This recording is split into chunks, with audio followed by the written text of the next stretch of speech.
नमस्कार दोस्तों, स्वागत है आप सभी का आपके अपने इस यूट्यूब चैनल इंडियन खबरची पर। दोस्तों, जैसा कि आप सभी जानते हैं, हमने जो है टीईसी का एक वीडियो कोर्स लॉन्च किया हुआ है। उस कोर्स में आपको विद कॉन्सेप्ट जो है मैंने सारे मॉड्यूल एक्सप्लेन किए हैं। और क्योंकि आपको एक एग्जाम जो आपको फाइनल एग्जाम है वो 50 मार्क्स का वो फाइनल एग्जाम आपको देना है और उसके वो प्रोक्टर्ड बेस्ड होगा, यानी कि सामने कैमरा ऑन होगा, तो आप चीटिंग तो बिल्कुल नहीं कर सकते। तो उस कॉन्सेप्ट को सीख करके ही आप उस एग्जाम को दे सकते हैं। तो यहां पर जो आज की इस वीडियो में मैं आपको इंटरनल असेसमेंट जो है मैं आपको बता रहा हूं कि किस तरह से आपको सॉल्व करना है, किस तरह के क्वेश्चंस आते हैं। बिल्कुल लाइव है, बिल्कुल कि भाई किस तरह से आपको दिखेगा। तो हमने जो है 3 मॉड्यूल जो है ऑलरेडी सॉल्व कर लिए हैं। यहाँ पर जैसे ये मार्क्स आए हुए हैं। इसके बाद जो चौथा मॉड्यूल है अंडरस्टैंडिंग दी कॉस्ट स्ट्रक्चर, आप देख रहे हैं ये अनलॉक हो गया है ना। जब आप इसको सॉल्व कर लेंगे तो आपका ये जो है ये अनलॉक हो जाएगा। तो अब हम जो है आज की इस वीडियो में आपको जो चौथा मॉड्यूल है अंडरस्टैंडिंग कॉस्ट स्ट्रक्चर, मैं आपको ये बताऊंगा इसमें किस तरह के क्वेश्चंस आएंगे और क्या आपके आंसर्स होंगे, वो मैं आपको बताने वाला हूं। तो चलिए स्टार्ट करते हैं। Module 4 understanding the cost structure. यहां पर आप देख रहे हैं tele centre entrepreneur course, TC course.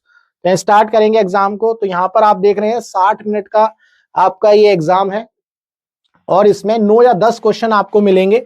जरूरी नहीं है फिक्स कि 10 ही क्वेश्चन मिलेंगे, 8 भी हो सकते हैं, 9 भी हो सकते हैं। तो ध्यान रखिएगा। पहला क्वेश्चन आपकी स्क्रीन पर, is the cost of any material directly used in the production of the output.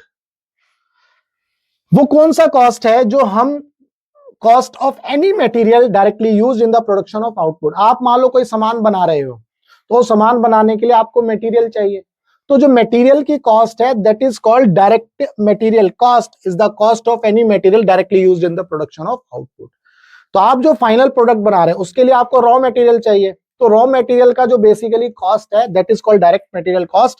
तो इसका जो सही आंसर है वो ये है, डैश में भरना है, fill in the blanks. Next question, question number 2, dash is the monetary value of resources like material, labor, overhead used in making of product or delivery of a services। मान लो आप कोई प्रोडक्ट बना रहे हो, service बना रहे हो, तो उसके अंदर जो मटेरियल आप यूज करोगे उसकी कॉस्ट होगी, जो लेबर आप यूज करोगे उसकी कॉस्ट होगी, जो ओवरहेड्स होंगे यानी कि रेंट हो गया, बिजली का बिल हो गया, ये जो सारी चीजें ये भी आपकी कॉस्ट होंगी। तो डैश, तो इसका मतलब cost is the monetary value. ठीक है जी, cost is the monetary value of resources like material, labour and overheads. मान लो आपने कोई बिजनेस स्टार्ट किया है, आपने अपना कॉमन सर्विस सेंटर खोला है, तो जो भी चीजें आपकी वहां पर लगेंगी वो सबकी क्या होगी, कॉस्ट होगी ना। तो वो cost is the correct answer. तो क्वेश्चन नंबर 2 भी हो गया। Question number 3, cost that vary with the output level are called variable cost.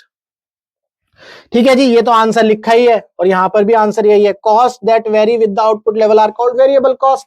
तो वेरिएबल कॉस्ट ही है इसका आंसर। ठीक है जी, next, cost allocation is a method through which a business allocate or distribute an indirect cost across various cost objective।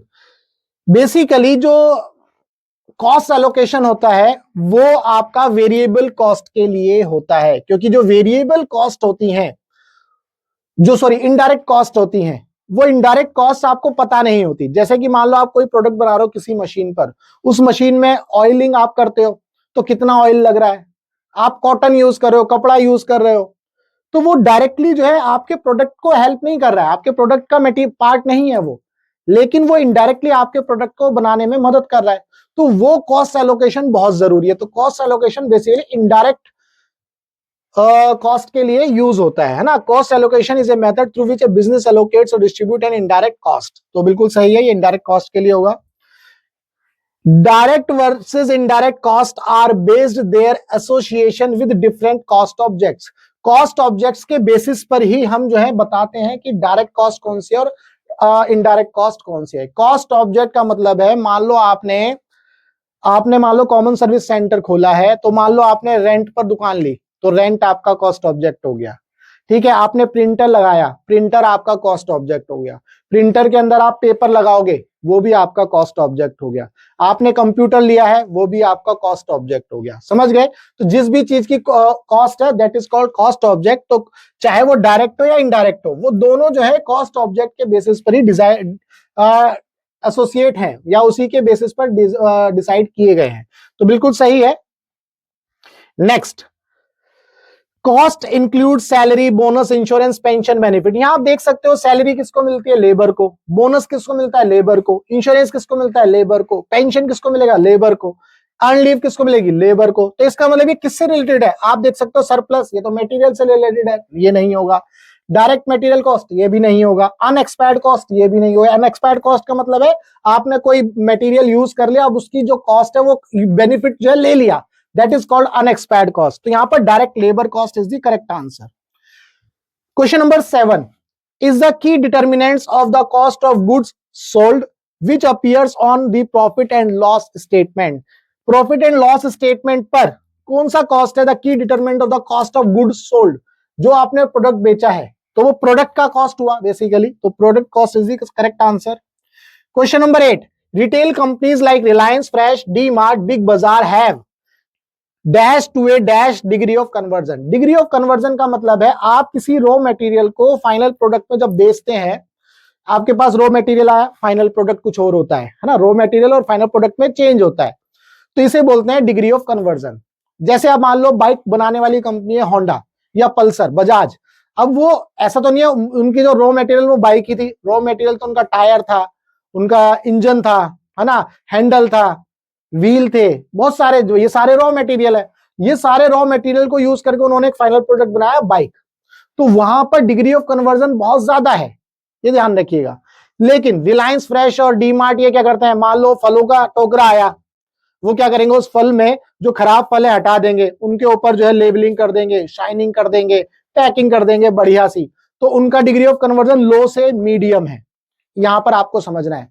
तो उनका जो डिग्री ऑफ कन्वर्जन लो से मीडियम है ना। जो ठेले वाले हैं वो क्या करेंगे, ऐसा का ऐसा ही आया और बोल दिया जी भाई साहब ले लो सेब 1 किलो ले लो, है ना, तो जो मार्केट से लेके आए वैसे का वैसा ही बेच दिया, तो वहां पर डिग्री ऑफ कन्वर्जन है ही नहीं, जीरो है, तो आपको ये समझना होगा।